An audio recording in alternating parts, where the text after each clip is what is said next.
nggak? Atau mungkin Oke, habis ini nanti kita istirahat ya, karena habis ini ada jeda istirahat. Oke, sebelum kita mulai pelajaran hari ini, boleh minta tolong ketua kelas, Neneng buat pandangan. Sebelum pembelajaran dimulai, kita berdoa dulu, berdoa dimulai. Berdoa selesai. Terima kasih Neneng.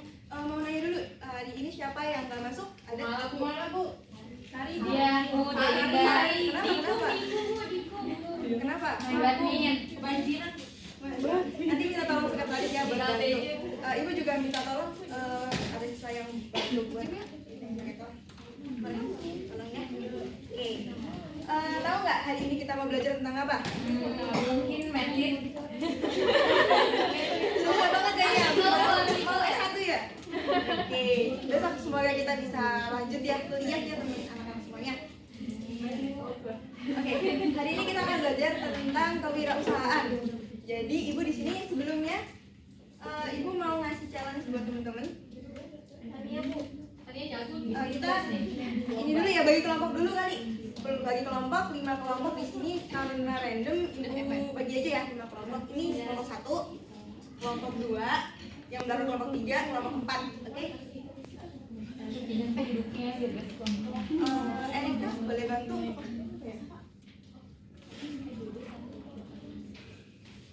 Oke, karena tadi udah nih bagi kelompok, ibu mau ngasih sedikit Rezeki ya Bu.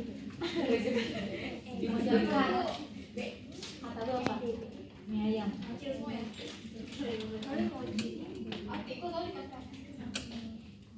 mungkin boleh bantu ke depan aja. Bikin apa tuh? Ya, iya hari ini kita belajar karena materinya kita mata pelajarannya proyek kreatif dan kewirausahaan tentang kemasan produk. Maka dari itu, terima kasih. Ya. Iya, diskusi hari ini kita bakal diskusi tentang kemasan. Oke, jadi tadi udah dibagi menjadi 5 kelompok. Ibu mau ngasih buat teman-teman. Aku tadinya Bu, Ini boleh dirangkai ya, teman-teman semuanya. Nanti yang paling cepat boleh langsung tunjuk tangan. Belum. Bentar dulu, jangan dilipat dulu ya, jangan dilipat dulu. Belakang boleh 1. Udah habis. ya lanjutan lu. Sambil nyimak pelajaran ibu sambil dikerjain ya. Nanti yang paling cepat boleh tunjuk tangan dulu. Tolong. Oke, boleh dimulai. Ini dibuat Bu. Nah, oke. Sambil yang lainnya yang enggak ngerjain bisa nyimak materi ibu. Di sini karena kita belajar tentang kemasan, kita belajar definisinya dulu. Definisinya adalah bagian terluar yang membungkus suatu produk dengan tujuan melindungi produk dari cuaca, guncangan, benturan-benturan terhadap benda lain. Nah, pasti anak-anak ibu udah tahu nih kemasan itu biasa bentuknya kayak gimana kan? Fungsinya buat apa? Fungsinya ya tadi untuk melindungi produk nih dari cuaca panas, hujan, terus habis itu ada guncangan. Mungkin kalau misal kita dibawa kemana-mana kan terguncang nih. Nanti biar gak rusak kita pakein kemasan. Habis itu juga tadi ya benturan-benturan kayak gitu. Oke, masuk ke fungsi kemasan. Apa aja sih fungsi dari kemasan? Nah, yang pertama itu adalah fungsi protektif. Tadi ya, melindungi dari cuaca, melindungi dari benturan, guncangan gitu. Ayo jangan makan dulu ya, kelas. Terus masuk ke fungsi promosional. Apa aja sih fungsi promosional? Mempromosikan gitu kan. Mempromosikan produk-produk itu. Udah jadi? Udah. Wih, Masya Allah. Oke. Kelompok 1. Bantuin Bu. Enak aja. Nggak apa-apa. Udah ya, sambil dikerjain aja. Kalau yang udah boleh cakep banget. Kemudian tadi ya masuk ke fungsi promosional, self service gitu kan. Self service apa sih? Meningkatkan penjualan kemasan agar meyakinkan. Jadi kita harus meyakinkan customer kita atau para pembeli supaya membeli dengan cara kemasannya dibuat semenarik mungkin gitu kan. Kemudian ada customer influence, gitu. Loyalitas konsumen di mana pas udah simpan aja buat kamu. Oke, tadi ya loyalitas konsumen gitu. Biar kemasannya itu baik. Habis itu para pembeli ini bisa merasa tertarik gitu kan membeli produk dengan kemasan dulu. Oke, boleh diperhatikan dulu anak-anak ibu semuanya. Oke, selanjutnya ada company brand image, kekuatan image gitu kan, supaya para pembeli ini tahu oh kemasan ini, produknya ini, isinya ini kayak gitu kan. Jadi bisa diketahui nih produk ini isinya apa aja dari kemasannya kayak gitu. Kemudian innovation opportunity gitu, kemasannya inovatif dan bermanfaat bagi konsumen gitu kan, juga akan memberikan keuntungan ataupun memaksimalkan itu penjualan dari produsen kayak gitu. Baik, masuk ke syarat kemasan yang baik. Apa aja sih? Yang pertama adalah melindungi produk dari kontaminasi tadi ya. Dibungkus sedemikian rupa supaya enggak apa? Ada yang tahu nggak biar enggak apa? Ya benar, biar gak rusak, biar gak kena guncangan, biar gak terkontaminasi oleh benda-benda lain gitu. Kemudian tadi dua, melindungi dari kerusakan fisik tadi ya, melindungi dari goncangan, gitu, benturan, jatuh, rusak, penyok dan sebagainya. Gitu. Yang selanjutnya mudah untuk dibuka tutup gitu kan. Jadi kalau misal buka jajan tinggal dibuka aja gitu, nggak yang ribet banget harus pakai digembok dulu, harus masukin ke brankas atau dan sebagainya. Jadi kemasan itu untuk mempermudah kayak gitu, efisien dan ekonomis. Oke, kemudian juga masuk ke bentuk ukuran yang bobot yang sesuai. Jadi kemasan itu harus sesuai sama isinya. Kalau isinya gede banget tapi ternyata dalamnya sedikit kan merasa seperti terbohongi, iya nggak? Iya kan? Baik, lanjut ke dapat menunjukkan identitas tadi ya, brand image. Oke, masuk ke faktor kemasan. Apa aja sih faktornya? Yang pertama ada faktor pengamanan. Tadi melindungi produk dari kerusakan, ekonomi, perhitungan biaya produksi yang efektif. Jadi kalau kemasannya mewah banget tapi isinya sederhana, nggak ekonomis. Jadi harus benar-benar ditentuin apa kemasannya, apa isinya kayak gitu. Kemudian komunikasi, media komunikasi yang mencerminkan produk dan citra produk. Jadi kita bisa berkomunikasi nih lewat kemasan.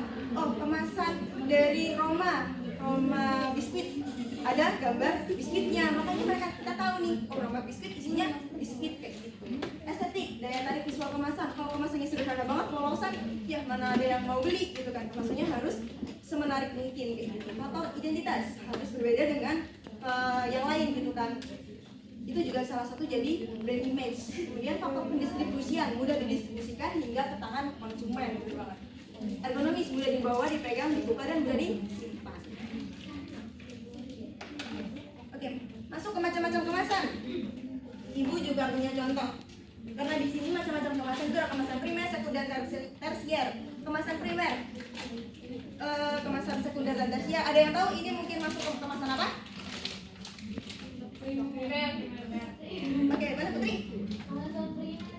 Bener banget, ini masuk ke kemasan primer. Kenapa? Karena bahan kemas langsung mewadahi bahan pangan. Ini dalamnya langsung kentang, iya kan? Tela gak sih? Tela kan? Makanya jadi ini masuk ke kemasan primer. Bener ya? Oke, lagi ada kemasan sekunder sama kemasan tersier. Kalau ini masuknya ke kemasan apa?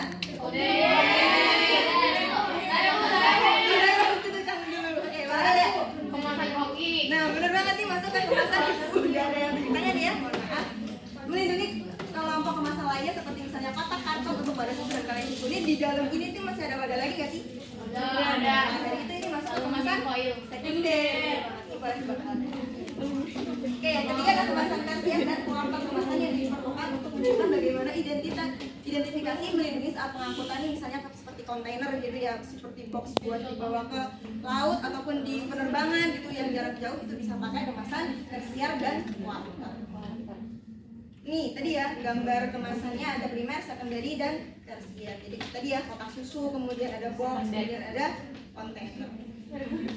Nih untuk merancang kemasan apa aja sih? Merancang kemasan itu harus bagaimana? Satu, label tidak boleh menyesatkan. Jadi labelnya itu harus sesuai sama kemasan yang dia bikin kayak gitu. Mudah informasi, memuat informasi yang diperlukan. Informasinya harus termuat dalam satu kemasan. Tiga, hal-hal yang seharusnya ada dan tercantum dalam label itu apa aja sih? Yang pertama ada nama produk, cap atau trade merek yang ada seperti merek dagang ya tadi, misalnya kayak Beng Beng, dia ada tulisannya Beng Beng kayak gitu. Jadi kita langsung tahu oh ini mereknya Beng Beng. Komposisi dan daftar bahan. Jadi bahan-bahan yang dibuat untuk satu produk itu apa aja itu harus dimasukin dalam kemasan. Nama pihak produksi tadi seperti mungkin Nestle kayak gitu ya, itu adalah satu pihak produksi yang memproduksi suatu barang kayak gitu. Distributor atau pihak yang mengedarkan, kemudian ada nomor registrasi dinas kesehatan, itu jangan lupa ya. Kalau makanan yang nggak terdaftar sama dinas kesehatan berarti tidak baik untuk dimakan. Boleh. Terus selanjutnya adalah kode produksi keterangan kadaluarsa nih, best before date dan juga use by date. Best before date apa sih? Produk baik beberapa saat setelah tanggal yang tercantum terlewati. Jadi mungkin kalau produk-produk yang biasa teman-teman atau anak-anak lihat nih ya, ada tulisannya best before date, produk baik beberapa setelah tanggal tercantum terlewati. Jadi masih bisa digunakan atau bisa dikonsumsi dari tanggal yang terlewati, mungkin kayak 1 hari dari tanggal produksi itu masih bisa dimakan. Tapi kalau use by date, produk tidak dapat dikonsumsi setelah tanggal yang tercantum terlewati. Mungkin ini tanggal sekarang ini tanggal kadaluarsanya, berarti besok udah nggak boleh dimakan. Tapi kalau yang best before date besok boleh dimakan, tapi selanjutnya udah nggak boleh dimakan. Gitu. Oke, udah sampai sini ada yang mau ditanyakan dulu? Sudah jelas? Oke, tadi yang buat jaring-jaringnya yang paling pertama Ini Bu, ini. aku tangan dulu. Ibu ada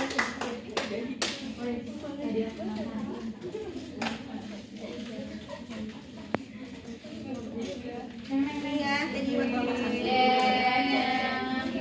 Yang kedua, tadi yang kedua udah kelar. Siapa? Kita Bu. Bu, saya sendiri Bu. Bu, tolong ini. Iya Bu, duluan Bu. Jujur dulu dong, jujur. Iya Bu. Oke, ke Alifia aja ya. Nanti lainnya next time. Kan kita ada project yang lain. Ini masih sendirian sih, Pi. Oke, sekian dari buku materi hari ini. Project besok adalah teman-teman semuanya ini tadi ya udah bikin jaring kayak gini. Jadi minggu depan kalian harus membuat yang sama dengan kreativitas yang lebih baik lagi. Oke, boleh buat ketua kelas bantu doa dulu karena kita kelas. Oke ya, alhamdulillah kita udah selesai. Ibu pamit undur diri. Wassalamualaikum warahmatullahi wabarakatuh. Waalaikumsalam.